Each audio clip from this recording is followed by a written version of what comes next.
La première réunion du collège des superviseurs du groupe Ecobank s'est ouverte hier mardi à Abidjan sous la présidence de Tiemoko Meïlé Koné, gouverneur de la Banque centrale des États de l'Afrique de l'Ouest, BCAO. Organisée par l'organe communautaire de supervision bancaire, la Commission bancaire de l'Union monétaire ouest-africaine, cette rencontre qui se tient les 28 et 29 avril va voir la participation aux travaux de représentants de 13 autorités de supervision de filiales bancaires du groupe Ecobank installées en Afrique et en France.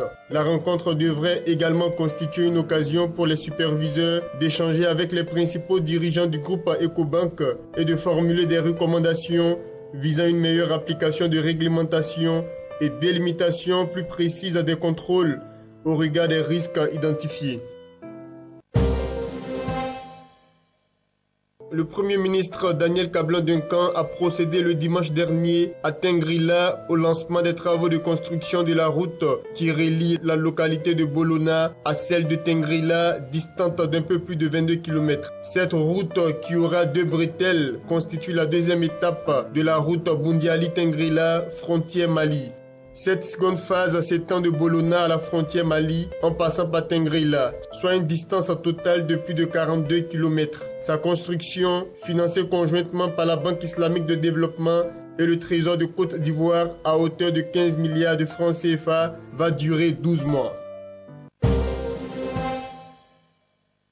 Une délégation d'hommes d'affaires britanniques qui souhaitent investir en Côte d'Ivoire a rencontré le lundi dernier à la primature le ministre de l'Emploi, des Affaires sociales et de la formation professionnelle, Moussa Dosso, représentant le Premier ministre en mission. Au terme de cette rencontre, le chef de délégation, Atam Sandou, a expliqué qu'ils sont à Abidjan afin d'échanger avec le gouvernement ivoirien sur les opportunités d'investir quelques 250 millions de dollars, soit un peu plus de 125 milliards de francs CFA dans divers secteurs d'activité. C'est une année 2014 réussie que vient de réaliser Société Générale Côte d'Ivoire au regard des résultats financiers qu'elle a publiés le vendredi dernier sur la Bourse régionale des valeurs mobilières BRVM d'Abidjan où elle est cotée. La filiale du groupe financier français a affiché une bonne maîtrise de ses charges d'activité en même temps qu'elle a accru le produit de ses activités bancaires. Au final, le produit net bancaire en 2014 s'affiche à 68 milliards de francs CFA contre seulement 60 milliards de francs CFA en 2013.